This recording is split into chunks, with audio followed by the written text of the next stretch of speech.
50지 이상이 기동을 할 수 있기 때문에 일정 거리 내에서는 적 미사일이 절대 회피하지 못합니다. KF-21은 무장에 대해서 거의 완벽한 국산화를 이루게 되고, 연평도 포격전 때 실제로 우리 해병대 장병들이 K9을 사용해가지고 포탄의 파편이 떨어지고 하는 와중에도 전투를 벌인 게 이미 시절에서 증명이 됐고, 인도 일본이 그것을 굉장히 만족하고 있습니다. 인도 파키스탄 분쟁에서 파키스탄이 굉장히 불만을 가지고 있다, 중국산 자주포에 대해서.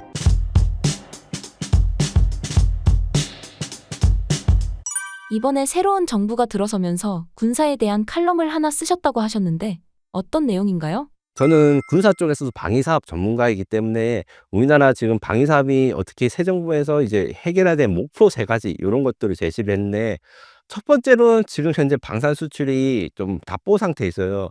물론 올해 주식은 많이 올랐지만 사실 방위사업은 정부 역할이 굉장히 중요하고, 올해 상반기 동안 사실 그거에 관계없이 기능을 잘 못했던 거는 그냥 팩트입니다. 그래서 수출 진흥을 위해서 정부의 역할이 있는데, 그 정부의 역할 중에서 중요한 게 새로운 시장 개척을 도와줘야 됩니다. 그중에서도 미국 시장 진출이 가장 중요한데, 동유럽과 이제 중동 중심의 우리 수출 시장을 확장하기 위한 유일한 남은 땅 미국이 있고, 현재 이제 K9 자주포의 그 차륜용 버전, 그다음에 FA-50 전투기의 해군용 훈련기 버전, 혹은 이제 비공 유로켓 이런 것들을 지금 미국에다 지금 판매하고 있고, 요거에 대해서 외교적인 노력과 이제 우리 국가적인 노력을 더해야 되고, 두 번째로 이제 방산 클러스터라 해가지고 지금 우리 방위 사업을 좀 체질을 개편해야 됩니다. 원래 방산 혁신 클러스터라 해서 그 우리 방산 방위 사업체들은 주로 수도권에 위치해야 되보다는 지방에 있는데, 이 지방에서 어느 동네는 미사일을 잘 만들고 어느 동네는 기동 장비와 탱크를 잘 만들고, 이런 것들에 대한 혁신 클러스터 사업들이 좀 답보고 상태가 돼 있어서 요것들을 지원해주고 소부장에 강화를 해야지. 이 소부장에 강화한다는 건 뭐냐? 이 우리 K9 자주포 KF-21에 들어가는 외국산 부품을 줄일 수 있다. 이것이 단순히 가격 경쟁력만 늘어날 뿐만 아니라 수출 그 승인 이 부분에서 장점이 있어서 여기에 대해서 노력을 경주해야 되고, 마지막으로 우리가 지금 목표로 해야 되는 한국 방산의 혁신 목표, MRO 산업을 발전시키고 고도화시켜야 됩니다. 앞서 말씀드린 대로 지금 함선 MRO가 좀 잘 이야기가 되고 있으나, 아직까지는 전투함 MRO, 그러니까 이지스 전투함, 뭐 항공모함 구축함 이런 것들은 할보고 있지 않고 이제 지원함들이 시작되고 있어요. 물론 미국의 평가는 대단히 좋습니다. 이 납기에 이렇게 할 수 있다니 하면서 놀라워하고 있는데, 정치적인 협상과 이제 그 빅딜이 있어야지 우리가 미국 이지스함이라든가 전투함, 이거 가격도 비싸고 이제 물량도 많은 요것들을 할 수 있고, 지금 함선 MRO 이야기만 나오는데 함선뿐만 아니라 중요한 게 또 전투기에 대한 MRO, 그러니까 그 항공 MRO도 굉장히 중요합니다. 이 부분에서 태평양 공군이라든가 다른 나라 공군들 그 MRO에 대한 그 산업 유치가 중요해서 MRO 사업을 한국 방산의 차세대에 또 맞거리를 한다면, MRO는 정기적으로 수리를 받아야 되는 것이고, 이게 인력이 많기 때문에 고용 성장 물론, 그 다음에 우리나라의 시스템, 방산 시스템이 다른 나라에 인식되거나 이제 합쳐지는, 우리 뗄래야 뗄 수 없는 관계가 되는 거죠. 이런 것들이 좀 더 발전해야 된다, 이렇게 좀 말씀을 드리고 있습니다. 한국형 공대공 미사일의 진행 상황을 말씀해 주신다면요? 공대공 미사일은 크게 단거리와 중거리로 나눠집니다. 단거리 같은 경우에는 우리가 탑건 영화를 보시면 알겠지만, 가까운 위드인 비주얼 레인지라 해서 눈에 보이는 거리에서 미사일을 쏜 단거리 미사일인데, 이게 말이 눈에 보이는 거지 20km 이상 갈 수 있습니다. 요 같은 경우에 단거리 공대공 유탄 2를 개발 시작하게 돼서 2032년까지 4,300억을 들여서 개발할 건데, 지금 해군이라고 하는 함대공 미사일이 있어요. 요거는 이제 배에 탑재해가지고 적의 미사일을 요격할 수 있는 미사일인데, 요거를 개조하고 이제 좀 유럽 스타일로 바꿔가지고 그 만든 공대공 미사일이 있는데, 특징이 에로-BL, 에로-AL 뭐 이런 기능도 있습니다. 쉽게 이야기를 하자면 내 시선에 따라서 적을 조준하거나 이래서, 일단 적이 어디 있는지 모르는데 일단 쏘고 난 다음에 헬멧을 돌려가지고 적을 조준해서 하면 이게 락온이 돼서 맞추거나, 아니면 발사 이전에 락온을 해가지고 내가 쏘고 난 다음에 이걸 그 신경 안 쓰고 바로 이탈해버려. 이런 기능들이 기본적으로 있고, 기동성이 굉장히 뛰어납니다. 50지 이상의 기동이 가능하다는데, G가 무엇이냐면 중력 가속도고, 일반적으로 우리 그 놀이공원에서 2, 3G라고 하고, 그 다음에 이제 전투기 같은 경우는 9G 정도가 한계라고 하는데, 요 50G 이상의 기동을 할 수 있기 때문에 일정 거리 내에서는 적 미사일이 절대 회피하지 못합니다. 그리고 첨단 적외선 탐색기를 사용해서 적외선 카메라가 정밀하게 적을 식별해서, 영화를 보시면 알겠지만 체프 플레이어라 해가지고 막 그 뿌려 열출 열원을 방출해가지고 교란을 하거나 이런 건데, 이렇게 속지 않을 수 있습니다. 그다음에 중거리 공대공 유도탄 같은 경우에 현재 기초 연구가 벌어지는데, 중거리 공대공 유도탄은 옛날에는 한 60km 이상 걸어야 된다 생각했다가 지금 이제 150km도 가야 된다, 뭐 몇백 킬로 가야 된다, 이런 이야기가 많아요. 현재는 이제 기본적인 기술, 이 멀리 갈 수 있는 기술로 해서 덕티드 로켓 기술이 열심히 연구되고 있는데, 이 로켓이 뭐냐? 로켓은 원래 산화제한 연료로 썩입니다. 그 산화제라는 건 쉽게 말해서 산소를 공급할 거나 아니면 아예 액체 산소 이런 게 있고, 그다음 연료가 있고, 이걸 결합해서 연소가 되는 것인데, 이런 산화제라든가 액체 산소 탱크가 없이 공기를 빨아들인 다음에 그 고체 연료를 연소시키는 것을 덕틸 로켓이라 합니다. 이렇게 되면 장점이 뭐냐? 산화제랑 고체 연료, 액체 연료가 있는 거를 공간을 늘릴 수 있고, 산소가 따로 필요 없기 때문에 연소 시간이 굉장히 길어집니다. 얼마나 길어지냐면 일반적인 로켓 미사일의 경우보다 3배 연소 시간이 길어지면 사거리가 3배 늘어난다고 볼 수 있죠. 그래서 요것들이 사실 미티어 미사일이라고 지금 KF-21에 달리게 되고, 얼마 전에 비행 시험, 실사격 시험에서 성공한 이 미사일에 적용이 됐는데, 이게 그 인도 파키스탄 전쟁에서 활약한 PL-15 미사일보다 사실 사거리가 더 깁니다. 요런 것 때문에 이제 잘 활용이 될 것이고, 무엇보다 데이터 링크랑 에이사 탐색기 기술이 연구됐는데, 이게 무슨 기술이냐면, 에이사 탐색기는 말 그대로 전투기 KF-21 전투기에 들어가는 에이사 레이더를 그대로 소형화해 가지고 그 미사일 레이더에 들어가는 거예요. 그러면 이 미사일이 스스로 적을 찾아낼 수 있습니다. 요게 또 인공지능 알고리즘 같은 게 도입될 것이고, 혹은 통신을 통해서 야 미사일 너 어디 있냐, 전투기랑 통신을 통해서 조용하게 발사를 하거나 혹은 정보를 교류하면서 명중률을 높일 수 있는 요런 기술들이 보유되는데, 지금 현재 같은 경우에는 이게 돈이 개발비가 많이 들어서 좀 사업 타당성 조사가 들어가지만 곧 진행될 것으로 보이고, 왜냐하면 수입산 미사일이 이제 20억에서 40억 굉장히 비싸기 때문에 이 국산화 의미가 굉장히 깊습니다. 이게 진행되고 나면 KF-21은 무장에 대해서 거의 완벽한 국산화를 이루게 되고, 수출 경쟁력뿐만 아니라 북한이라든가 주변국 경쟁에서도 좀 공중전에서 좀 안심을 하게 될 것이라 기대되고 있습니다. 이번 인도 파키스탄 분쟁에서 K9이 배치됐었다고 하는데 어떤 성능을 보여줬나요? K9 자주포와 SH-15 자주포를 비교를 많이 하시는데, 일단 이 전쟁이 터져가지고 K9 자주포가 배치된 게 아닙니다. 지금 인도 파키스탄 항상 산발적인 교전이 일어난 동네라는 거 잊으시면 안 돼요. 우리나라 DMZ에서 막 가끔 표적이 일어나는데 북한 영토로 막 떨어지고 이렇진 않거든요. 근데 인도 파키스탄 국경은 그런 게 됩니다. 그래서 카슈미르 지역의 인도군과 파키스탄군은 각각 K9 자주포와 SH-2로 자주포를 하는데, 이 K9 자주포 같은 경우에는 바주라라는 이름으로 쓰여져 있고 추가 주문을 받았어요. 인도 육군이 굉장히 만족하고 있습니다. 왜 그런가 봤더니 기존의 그 러시아제 자주포보다 엔진 파워가 좋고 신뢰성이 있어서 산악 지방에서도 문제없이 이동할 수 있을 뿐만 아니라 잘 보호되어 있어요. 발사를 하거나 이럴 때 자동화된 포탄 장전 장치, 거기다가 사람이 장약만 집어넣는데 이 과정에서 피해가 없던 적의 공격으로부터 막을 수가 있다. 연평도 포격전 때 실제로 우리 해병대 장병들이 K9을 사용해가지고 포탄의 파편이 떨어지고 하는 와중에도 전투를 벌인 게 이미 시절에서 증명이 됐고, 인도 육군이 그것을 굉장히 만족하고 있습니다.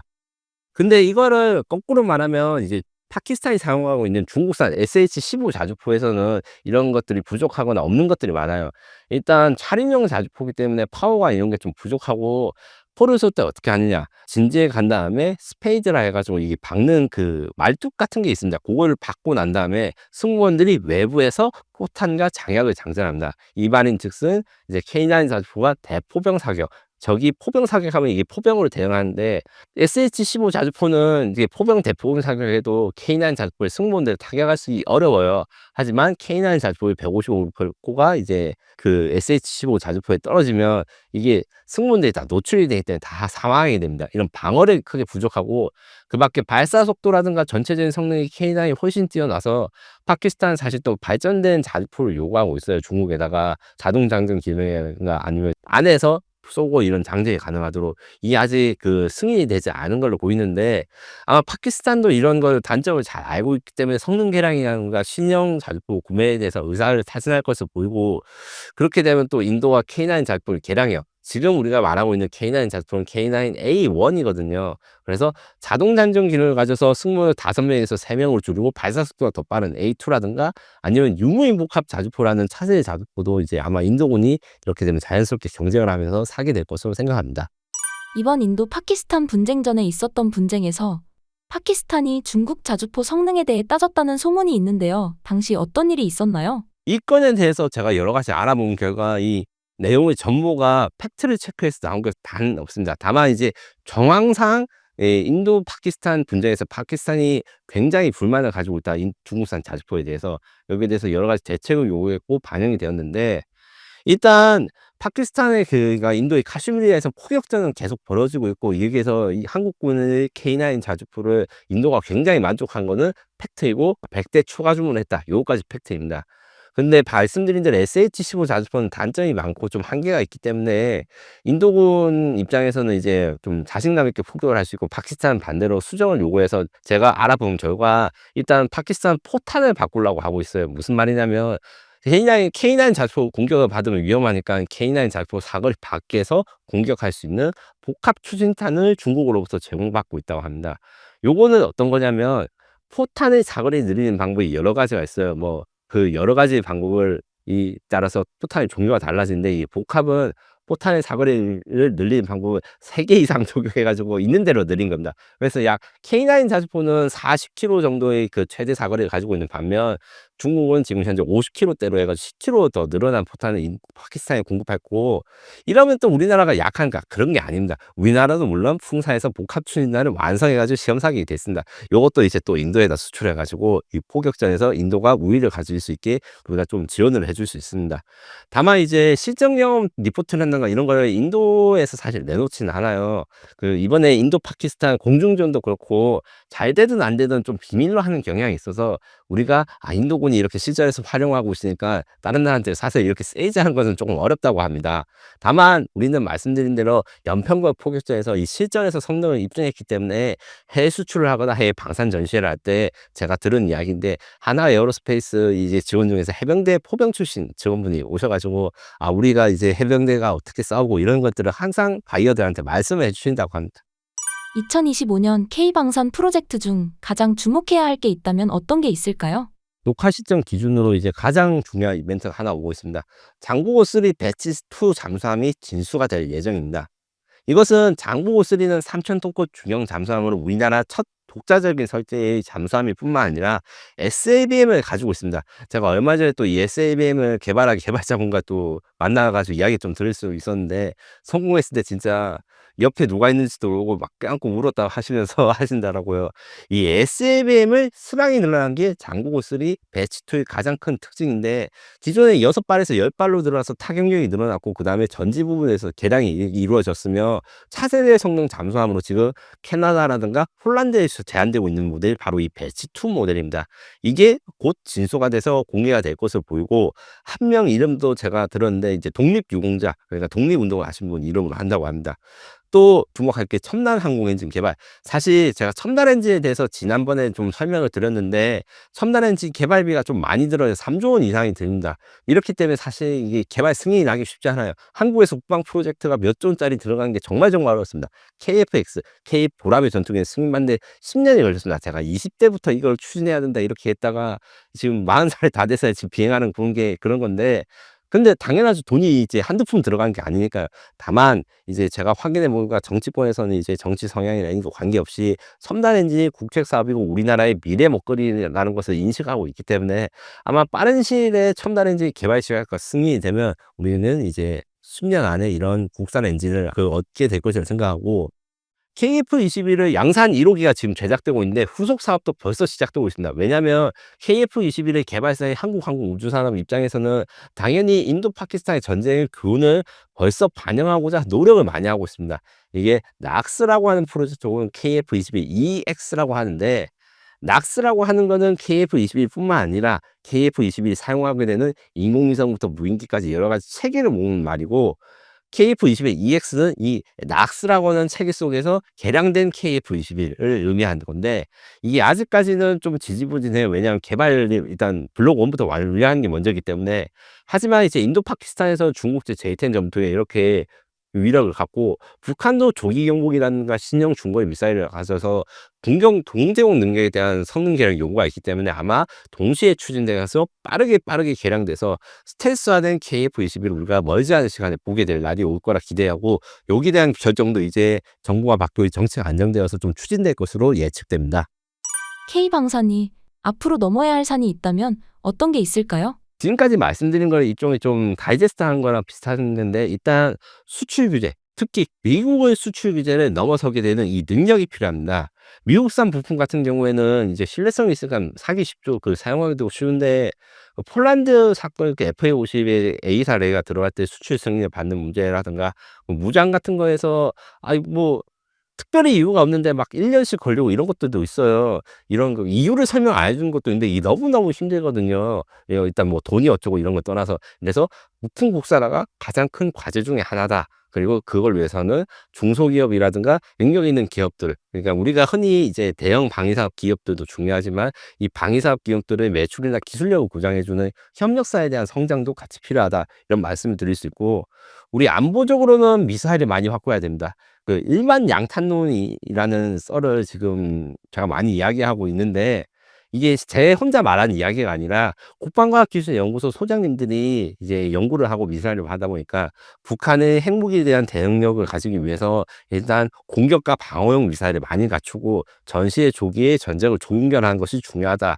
이것이 미사일 일만 양탄설입니다. 공격용 미사일, 방어용 미사일 합해서 10,000개가 있어야 됐다. 그러니까 우리가 말하는 현무 미사일이라든가 아니면 천국 미사일 같은 것들이 10,000발은 있어야지 북한에 대응할 수 있지 않나. 저는 더 많이 있어야 된다고 생각하는데, 근데 그에 비해서 아직 우리가 여러 가지 노력을 하고 양산을 많이 했는데 그 숫자가 부족해요. 그거에 대해서 늘리거나 아니면 이게 정책적으로 밀어주는 이런 정책들이 필요하고, 미래전에 대비한 게 마지막으로 필요한데, 미래전에 대비해야 되는 이유는 두 가지인데, 기본적으로 북한이 미래전에 대한 습득을 굉장히 빨리 하고 있어서 이게 좀 조심해야 된다. 우크라이나 러시아 전쟁에서 처음에 이제 우크라이나 전쟁에 투입된 북한군들은 요즘 말로 무지성 돌격이라고 하죠. 아무 상대 없이 드론 거에 대해서 싸웠다가 이제 막 죽고 인명 피해가 극심했다고 합니다. 그런데 드론 대응 전략을 익히고 스스로 북한제 드론들을 10종 이상 선보이거나 김정은 앞에서 이런 것들에서 발전 속도가 우리 예상보다 빠르게 가고 있습니다. 우리도 이런 드론, AI, 양자 같은 신형 기술들을 사용한 무기 체계를 만들 뿐만 아니라 적이 이런 무기를 사용했을 때 대응책 이런 것도 공부를 해야 됩니다. 이것이 된다면 기본적으로 우리나라의 안보를 확보할 수 있을 뿐만 아니라 대한민국의 K방산 수출 상품들은 대부분 다 재래식 전력이에요. 흔히들 요즘 이야기하는 게, 영상들을 많이 보셨으니까 흑해전차 뭐 한 대 100억 원 한다는데 그게 무슨 필요 있냐. 드론 뭐 100만 원도 안 되는데 부서진다면서 이렇게 말씀하시는 부분이 있거든요. 요런 거에 대응하기 위해서 지금 우리가 안티드론 시스템을 전차에 장착한다거나 인공지능을 항공기에 장착한다. 요런 4차 산업 기술들을 기존의 재래식 무기에 접목하는 게 지금도 하고 있습니다. 하고 있는데 더 많이 해야 되고 더 열심히 해야지 이제 수출 시장에서도 살아남을 수 있는 것이죠. 지난 5월 28일 마덱스가 드디어 개막했는데 현장 분위기는 어땠나요? 마덱스는 일단 뭔지 설명을 해드리자면, 대한민국의 방위사업 전시회 중에서 조선과 해양 방위사업 전문 전시회로 2년에 한 번씩 부산 백스코에서 열립니다. 이게 서울 에어쇼로 불리는 아덱스와 함께 이제 가장 큰 방산 전시회로 불리는데, 원래도 관심이 많았지만 이번 마덱스는 진짜 역대 최고의 인파가 몰려서 깜짝 놀랐습니다. 이 정도로 인파가 많을 줄 몰랐거든요. 그래서 사람들이 좀 많이 불편하기도 했어요. 왜냐하면 예상보다 더 많은 사람들이 와 가지고. 근데 생각해 보면 K방산의 방산주, 그다음에 조선주가 급등을 하고 난 다음에 처음 열리는 아덱스였습니다. 2년 전의 분위기랑 그때 주가랑은 지금과 비교할 수가 없다 보니까, 아무래도 기본적으로 군사 전문 채널이라든가 아니면 군사 전문 기자들 이런 분들을 모시는 것뿐만 아니라 투자라든가 경제에 관심도 굉장히 많이 오셔 가지고 성황리에 있었고, 외국인 VIP도 굉장히 제가 많이 봤어요. 현장에서. 그래서 인터뷰도 몇 번 하고 했는데, 그래서 한국 방위 산업의 위상이 달라지는 것을 실감하는 계기가 되었다. 그리고 마덱스보다 사실 아덱스가 훨씬 더 사람이 많은데, 와 진짜 이번 가을에 지금 아덱스라고 서울 에어쇼가 열리거든요. 그때 정말 많은 분들이 오셔 가지고 지금 행사장이 터지겠구나 얘기가 있어서 이런 것들을 좀 느끼게 있습니다. 이런 취재 경쟁도 좀 과열이라고 표현할 정도로 엄청 치열했어요. 그래서 개인적으로는 인터뷰 하나 따는데도 굉장히 시간이 걸렸습니다. 밀려 있어 가지고 외국분들 설명하고 해야 돼서. 마덱스 2025에서 주목할 만한 부분은 어떤 것들이 있었을까요? 가장 먼저 함정 MRO 부분, 특히 미국 시장 진출 부분이 좀 인상적이었는데, 막 프레젠테이션이라든가 아니면 전문가의 회의를 통해 가지고 HD 현대중공업과 하나오션 둘 다 미국 시장 진출에 대한 강한 의지를 나타냈습니다. 지금 현재 이미 보급함이나 이 비전2 함선에 대한 MRO가 진행되고 있고, 그 성과가 매우 좋은 걸 홍보하는 것은 물론, 이제 납기량 가격에 대해서 우리가 얼마나 뛰어난지도 홍보를 했는데, 가령 HD 현대중공업의 경우 이지스 구축함을 만드는 데 드는 시간이 미국 대비 거의 시간이나 비용이 3분의 2 밖에 안 든다. 30% 이상 절감할 수 있다. 요런 것들을 이제 홍보하면서 해외 수출 시장에 굉장히 노력을 기울였고, 그다음에 이슈가 되는 게 국내 사업으로서는 무인전력 지휘 통제함이라는 게 있습니다. 이 말이 긴데 이제 네 글자로 하면 드론 항공모함입니다. 원래 항공모함은 대한민국 해군 계획에 있었어요. CVX라는 계획이었는데 이게 잘 안 됐습니다. 안 된 이유는 너무 비싸서이고, 정확히 말하면 항공모함 비싼 게 문제가 아니라 항공모함에 들어가는 비행기가 너무 비쌌습니다. 지금 현재 CVX 계획이 들어갔던 항공모함 함재기로는 이 F-35B라고 하는 수직 이착륙기, 이게 1,700억 가까이 돼요.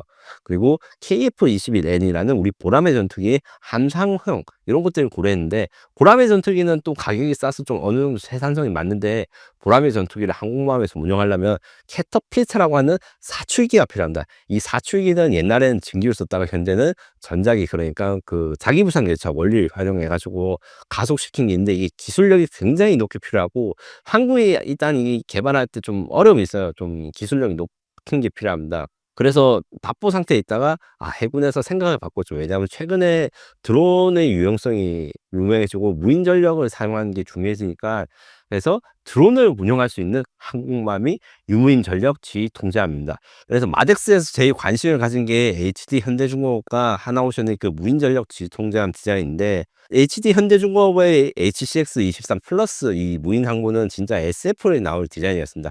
갑판이 일단 2층이라 가지고 막 거북선 같이 생겼어요. 아니면 애니메이션에 나온 것 같이 생겼고. 그래서 개발자한테 물어보니까 작은 일정한 배수량 안에서 이제 최고의 성능을 뽑아내기 위해서 갑판을 이중으로 설계했고, 만약에 전투기라든가 사람이 타는 비행기는 크기 때문에 이런 2층 갑판을 쓸 수 없는데, 드론은 보다 크기가 작기 때문에 2층으로 나눠서 이륙과 착륙을 각각 분리돼서 동시에 하면 성능을 최대화할 수 있다. 이런 컨셉으로 진행되었고, 하나오션의 경우에는 고스트 커맨드 2라고 하는 이 드론 항공을 공개했는데, 요거는 일단 기본 항공모함이랑 거의 비슷합니다. 옛날에 보여줬던 이제 하나오션의 항공모함 디자인과 비슷한데, 차이점은 그래도 이제 경사갑판이라 해서 이착륙과 이제 그 전자기 캐터필터가 달리 드론이 사용할 수 있기 때문에, 우리가 이제 비싸서 못 만들거나 아니면 기술이 너무 많이 필요한 이거 무거운 것보단 가벼운 것, 이거는 쉽게 만들 수 있기 때문에 그걸 장착했는데, 하나오션은 반대로 전력화를 빨리 하는 것을 생각을 해서 지금 이 드론 항공모함 개념이 우리가 처음 시작하는 게 아니라 중국이나 터키, 특히 튀르키예가 좀 먼저 지금 추진되고 있거든요. 그런 것들을 추종해서 보수적인 디자인으로 빠른 전력화가 되도록 만들어졌다. 또한 상륙 작전도 같이 할 수 있게 수리온 해병대 기동헬기나 상륙 공격 헬기 혹은 상륙함을 탑재할 수 있는 다목적 배로 만들어졌다.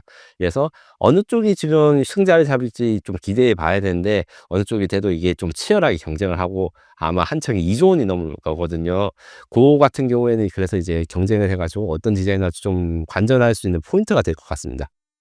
지난해부터 들리고 있는 캐나다, 사우디아라비아, 폴란드 잠수함 사업은 어떻게 진행되고 있나요? 캐나다, 사우디아라비아, 폴란드 순으로 이야기를 해드리자면, 일단 캐나다 같은 경우에는 HD 현대중공업과 하나오션이 KDDX도 사실 많이 싸우고 있고 지금도 아직 마무리가 안 됐지만, 여기에서는 원팀을 하기로 해서 지금 하나오션이 열심히 전력 투구 중입니다. 그 장보고 3 배치 2를 제안하고 있는데, 다만 이제 문제점이 경쟁자가 독일 TKMS사의 212CD 잠수함인데 이게 너무 강력해요. 왜 강력하냐? 우리나라 잠수함 기술도 독일에서 원래 배워왔습니다. 물론 우리가 제자로서 스승을 뛰어넘었다고 저는 말씀드리고 싶은데, 신기술을 좀 도입해가지고 스텔스 성능이라는 그 잠수함이 그 소나라든가 음판 탐지기에 탐지되지 않는 이런 것들이 독일이 좀 최신 기술이에요. 거기다가 이제 독일이 나토 국가고 캐나다도 나토 국가이기 때문에 나토 국가끼리 자기네들의 무기를 사자, 이런 여론도 있어서 쉽지 않은 측면이 있습니다. 다만 우리는 무기가 있는데 무슨 무기가 있냐? 항상 무기를 사거나 파고 할 때는 절충교육, 오프셋 이런 이야기가 있는데, 무슨 말이냐면 내가 이 무기를 살 때 상대방의 나라의 제품들 좀 사주는 절충 구매가 있습니다. 이게 심하면 100%가 되거나 100% 넘길 수도 있는데, 캐나다는 제가 정확하게 말씀드리지 않지만 막대한 양의 캐나다의 물건을 사거나 투자를 해야 돼요. 이때 우리나라의 강점이 있습니다. HD 현대중공업은 장점이 뭐냐? 계열사가 많죠. 제가 지금 정확하게 말씀을 드리지 못하는데, 뭐 HD 오일뱅크라든가 현대자동차 같은 협력사를 사용해서 캐나다의 산업 발전을 같이 추구하는 프로그램을 하면, 여기에서 강력하게 이 캐나다의 그 산업 발전에 대해서 우리가 도움을 줄 수 있기 때문에 이 잠수함 사업에서 크게 승기를 줄 수 있다. 독일은 사실 이런 거 능력이 잘 없거든요. 그래서 우리나라의 그 캐나다 잠수함 사업에 좀 긍정적으로 보셔도 된다. 기대해 볼 만하다. 이렇게 말씀하시면 되고 사우디아라비아 같은 경우에는 그 캐나다랑 좀 다른 게 있습니다. 캐나다는 다 좋은데 순찰용 잠수함이에요. 순찰이란 거는 적의 배가 뭐는지 감시를 하거나 이제 필요에 따라서 교전을 한 건데 사우디아라비아는 전략적 능력 이걸 원합니다. 쉽게 말해서 우리 장고수리 잠수함의 가장 중요한 SLBM 수중에서 탄도미사일 발사하는 능력 이런 것들이 필요한데 요거를 이게 이전해 주거나 이런 협상이 좀 쉽지는 않아요. 왜냐하면 전략적인 무기이기 때문에 그거랑 사우디아라비아 해군이 그 잠수함 승조원 육성에 대해서 좀 요구를 하고 있어서 요 육성을 하기 위해서 한국이 좀 도와줘야 되는데 이게 그냥 도와준다고 하면 되는데 비용이랑 설비가 좀 많이 들어가기 때문에 고려가 필요하지만 대안이 없어요. 사우디아라비아가 우리 대신에 이제 이런 SLBM 쏜 잠수함 구하려면 중국이 만든 실험용 잠수함 구매하든가 아니면 이스라엘 잠수함을 해야 되는데 이스라엘 잠수함 구매할 수 없고 중국 잠수함 검증이 되지 않았습니다. 그래서 아마 사우디아라비아가 한테 SLBM 수출만 잘 협의될 수 있다면 요것도 대량의 그 판매가 돼서 아마 잠수함 대박이 날 것으로 생각합니다. 마지막으로 폴란드 같은 경우에는 폴란드는 HD 현대중공업과 하나오션이 따로 제안을 하고 있습니다. 그래서 하나오션 같은 경우에는 지금까지 계속 이야기한 장고고3 배치2 요거를 계속 제안하고 있고 요건 3,000톤급이고 디젤 잠수함 치고는 굉장히 비싼 고급입니다. HD 현대중공업은 이하 별개로 해 가지고 HDS 1500, 2300, 800이라는 시리즈를 이번에 내놨는데 숫자가 의미한 게 뭐냐? 배수량입니다. 쉽게 말해 가지고 HD 현대중공업은 좀 가성비 시작 그다음에 이제 성 좀 줄어든 크기의 작은 잠수함들을 좀 세일즈 포인트를 잡고 있는 거예요. 가령 이제 장고고 3 대비 이제 뭐 절반 이하 가격으로 2 척을 살 수 있다. 한 척 사는 가격 이렇게 제한을 하거나 해서 지금 하고 있는데 저는 폴란드가 이제 하나오션이나 HD 현대중공업 제안 둘 다 긍정적으로 보고 있다고 알고 있고 다만 이제 아무래도 나토끼리 해결하자는 문제 때문에 프랑스랑 독일의 위협이 그 잠수함들이 계속 그 압력을 가해요. 나토끼리 같은 걸 써야 된다. 그 성능만으로 그러니까 검증만으로 보면 지금 제가 말한 위험하다고 했던 프랑스 잠수함 뭐 스콜펜이라든가 아니면 바라쿠다급 그리고 212CG 독일 같은 경우에는 성능은 우리보다 좋다고 하는데 문제는 이게 아직 도면에만 있습니다. 실전에서 나오려면 한 10년 걸려요. 우리는 대신에 지금 현재 지금 우리 동해 바닷속을 운항하고 있고 이 점을 잘 설득해 가지고 수출 시장에서 도전하고 있다. 이렇게 생각하시면 됩니다.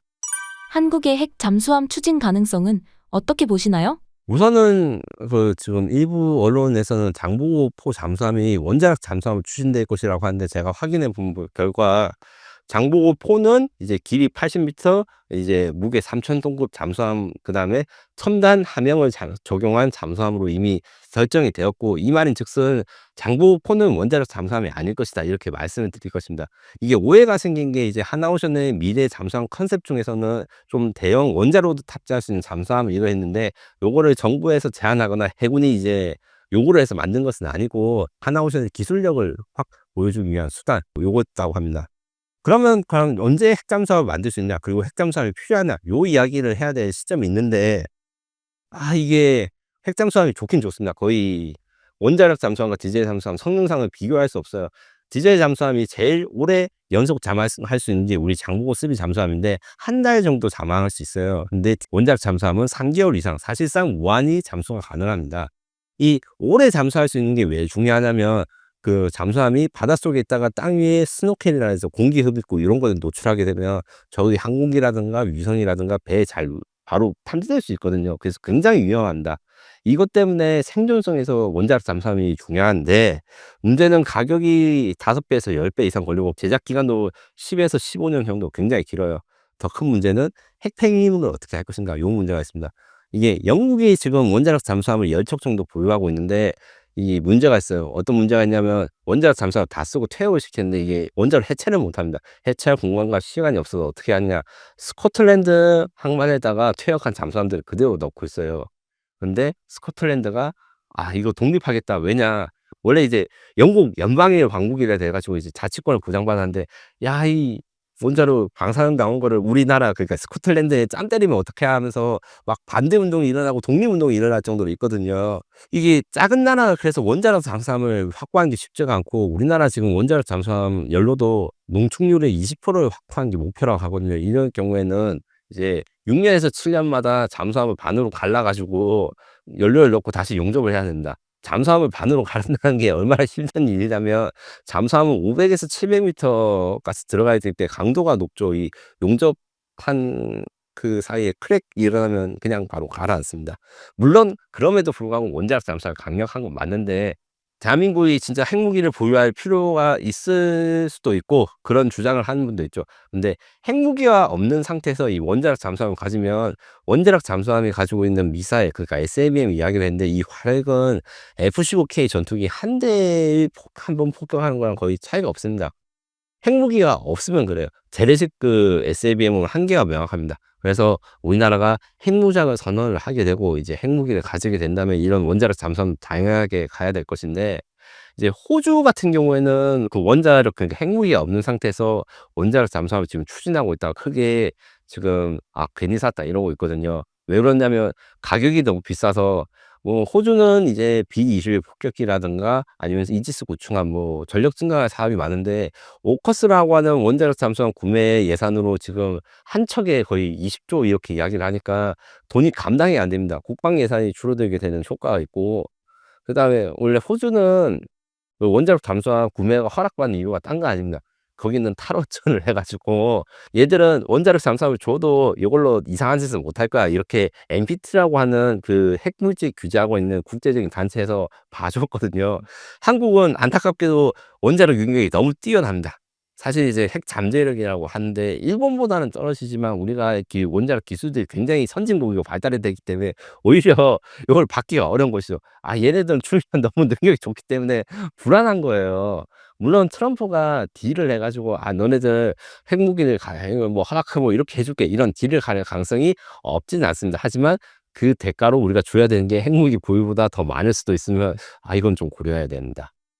최근 북한이 구축함 진수에 실패했다는 뉴스가 있었는데요. 어떤 사건이었나요? 지난 5월에 남포에서 최현호라고 하는 차세대 구축함, 5,000톤짜리 구축함을 진수를 했고, 북한이 청진에서 똑같은 배 입원함을 건조하려고 건조식을 하고 김정은이 참가를 했는데, 김정은이 직접 참가하는 상황에서 사고가 났어요. 무슨 말이냐면 배는 진수라는 걸 압니다. 진수라는 걸 배를 다 만들고 물에 띄우는 행사인데, 원래는 도크라 해가지고 뭐 욕조같이 생긴 거에다가 배를 만든 다음에 물을 채워 넣어서 띄우는다. 이 설비가 없을 경우에 사이드 런치라는 방식을 사용하는데, 쉽게 말해서 그 땅에서 만들고 난 다음에 레일로 바다에 물에다 떨궈 가지고 그냥 풍덩 빠지게 하는 거예요. 요걸 시도를 했다가 풍덩 빠지게 하는 과정에서 한미랑 한소의 그 타이밍이 안 맞아서 일부는 땅에 걸리고 일부는 바다에 들어가서 이제 그 옆으로 뉘인 겁니다. 이 원인에 대해서 여러 가지 이야기를 하는데, 기본적으로는 이게 미국의 프리덤급 구축함에 쓰는 방식이에요. 엄청 터프하거든요. 이 거대한 배가 바다에 풍덩 빠질 때 막 파도가 올라가고 하는데, 김정은이 이런 멋진 장면을 좀 원해 가지고 할 가능성이 있고, 실제로 이번에 이제 좌초되지 않은 이 완성된 이제 남포에 있는 그 최현호 같은 경우에 한번호가 51번인데 이게 미국의 이지스 구축함 한번호의 그 퍼스트십이 51번입니다. 일부러 그걸 노리고 만든 거예요. 우리도 이지스함이 있다, 51번 함이 있다. 유튜브 용어로 치면 가오라든가 멋을 너무 지중하는, 그러니까 쉽게 말해서 국가 이미지 향상을 해서 무기로 좀 이루어주려는 김정은이 욕심을 너무 부려서 한 사고인데, 이거를 연골이 휘어졌다 혹은 칭수 파공이 됐다 해서 거의 수리가 불가능하다는 이야기가 많았습니다. 김정은이 또 빨리빨리를 원해서 지금 최연함은 진수된 지 얼마 안 돼서 미사일을 발사했거든요. 이거는 세계 함정 건조사에 있을 수 없는 일입니다. 시험 평가를 굉장히 열심히 한 다음에 미사일을 발사해야지 사고가 안 나요. 그런데 아마 이제 이번에 자초된 청진의 구축함 경우에는 미사일이나 이런 무거운 장비들 다 갖춘 상태에서 이 밀다가 이제 균형이 안 맞아서 이렇게 갈라진 것 같고, 그 말인즉슨 레이더, 미사일 등 값비싼 장비들이 다 물을 먹었다, 바닷물을 먹었다, 이게 복구가 가능할 것인가. 근데 놀랍게도 복구를 했습니다. 최근 위성 영상으로 봤을 때 지금 최연함의 방수포를 덮고 묶어 가지고 그 기립하는 것이 성공했다, 이런 게 돼 있는데, 자세한 건 봐야 되고 아마 이 기립이 그냥 멀쩡하게 세운 것이 아니라 부서진 상태의 선체를 바로 세운 것일 건데 사람으로 했어요. 그리고 확인되지 않은 뉴스에 따르면 이것을 해결하기, 눕혀져 있는 배를 세우기 위해서 러시아에서 크레인을 수입해야 된다, 이런 말을 한 사람이 수총당했다는 설이 있는데, 이건 확인은 되지 않고 이 탈북자 단체들의 그 소문입니다. 요까지는 그렇다 해도 사람 손으로 5,000톤이거든요. 5,000톤짜리 구축함을 줄로 당겨서 세웠다는 것 자체가 정말 말도 안 되는 일이고, 다만 대단하긴 하죠. 이게 근성과 이런 것들은. 문제는 전투함이라는 것은 그렇게 마음가짐을 만들거나 관리를 할 수 있는 게 아닙니다. 특히 이런 이 좌초 과정에서 함선의 헐이라고 할 수 있는 용골이 휘어지거나 아니면 부서졌을 경우 사실은 버려야 됩니다. 이 구조 자체가 큰 문제가 있기 때문에. 그리고 위성 영상을 구현되기에 이게 좀 부서진 상태에서 세웠기 때문에 아마 김정은이 6월 안에 다 해결을 하라 이렇게 지시를 해서 지금 무리하게 진행을 하는데, 실제 전투함으로 완성되기까지 시간이 좀 걸리거나 완성이 되더라도 좀 타는 사람들은 많이 불안할 것입니다. 북한이 러시아에 포탄을 준 대가로 판치르를 넘겨받았다고 하는데요. 판치르는 무엇이고 한국에 어떤 위협이 될까요? 판치르는 발달된 자주 대공 장갑차이자 근접 방어 시스템입니다. 이게 설명을 드리자면, 판치르라고 하는 거는 일종의 대공포인데 자주 대공포예요. 스스로 바퀴가 달려 있어 가지고 움직일 수 있고, 우리나라로 치면 이제 비호 복합 자주 대공포, 이게 경쟁자인데 성능이 좋습니다. 그 미사일과 기관포를 섞어서 쓰고 레이더도 좀 좋은 편이라서 사실은 우리가 몇몇 나라에 수출 경쟁을 했을 때 비호복합이 판치르한테 진 적도 있었어요. 그래서 러시아제 무기치고는 좀 인정받고 있는 무기체계인데, 요게 북한에 이제 밀수출됐다는 그 유엔 보고서라든가 이런 연구 기관들이 있는데, 그래서 좀 위협이 되고, 실제로 제가 앞서 말한 최현호 이야기를 했을 때 최현호에는 이 판치르 기반 근접 방어 체계가 장착되어 있습니다. 근접 방어 체계는 이 함정의 마지막 그 수문장이라 할 수 있는데, 모든 요격 미사일의 장비가 다 망치되가 부서질 경우에도 미사일을 방어할 수 있는 기관포랑 레이더를 가진 체계인데, 러시아의 판치르는 이 자주 대공포로도 쓸 수 있고 이걸 개조해 가지고 함선에다 얹으면 근접 방어 체계가 되는 거예요. 그래서 그 모양을 보니까 러시아 판치르랑 일단 너무 비슷합니다. 세부적으로 아주 확대를 해서 저 같은 사람이 그냥 봐 가지고 분석을 할 때 뭐 철판 두께라든가 이런 게 좀 차이 나는데, 구성이 너무 유사하기 때문에 아마 그 러시아 기술을 그대로 갔을 것이고, 요거 같은 경우에는 상당히 강력합니다. 드론 대응 능력이나 이런 것들에 대해서 좀 약점을 보여준 거 있어요. 왜냐하면 너무 느린 표정이나 레이더가 잘 안 잡힐 수 있습니다. 그거는 건 모르겠지만 그래도 고속 미사일이나 이런 것들은 이미 요격 성능에 이런 게 우수한 성능을 가지고 있기 때문에 저는 다소 경계해야 되고, 이 북한은 또 이 북한판 천궁이라 할 수 있는 별지 대공 미사일을 가지거나 북한판 토르라 할 수 있는 이제 신형 미사일들을 운용하고 있기 때문에, 요런 거를 좀 해결하기 위해서 우리나라의 공중 전력도 발전이 필요하다. 스텔스 성능이 업그레이드되고 이런 대공망을 무력할 수 있는 대공제압 무인기라고 있습니다. 지금 현재 추진되고 있는데, 요런 것들이 조속히 추진되어 가지고 북한이 좀 더 단단해진 대공방어막을 우리가 무너뜨릴 방법을 찾아야 됩니다. 마지막으로 신사임당 구독자분들께 한 말씀 부탁드립니다. 방위사업의 경우에는 텐션이 길고 그다음에 정부 정책의 영향을 많이 받습니다. 다만 이 상반기의 우리 방산주 흐름은 제가 말한 것과 다소 이제 반대로 갔는데, 결국에는 정부가 어떻게 열심히 우리 방위사업을 지정해 주고 그다음에 국가적인 프로젝트로 수출에 도전하고 이런 것들이 우리나라의 그 방산 수출이 얼마나 성공하고 있느냐. 지금 차기 정부에서는 방산 수출 4대 강국을 목표로 하고 있는데, 이 4위라는 게 굉장히 어렵거든요. 우리 앞에 독일, 이탈리아, 프랑스를 다 이겨내야지 우리가 4강에 들어갈 수 있습니다. 그리고 우리 외에 미국, 중국, 러시아, 이분들은 다 핵무기를 몇백 발씩 가지고 있는 초거대 국가들을 다음으로 우리가 방사 수출을 진행한다는 목표로 가지고 있기 때문에 많이 도전적이지만, 우리 시청자분들이 우리 한국 방사에 대한 지지와 관심, 그리고 냉정하게 관찰해 주시는 게 있다면 아마 그 목표도 달성하고 한국 방산주의 성장도 이제 견조하게 유지될 것이라 생각합니다.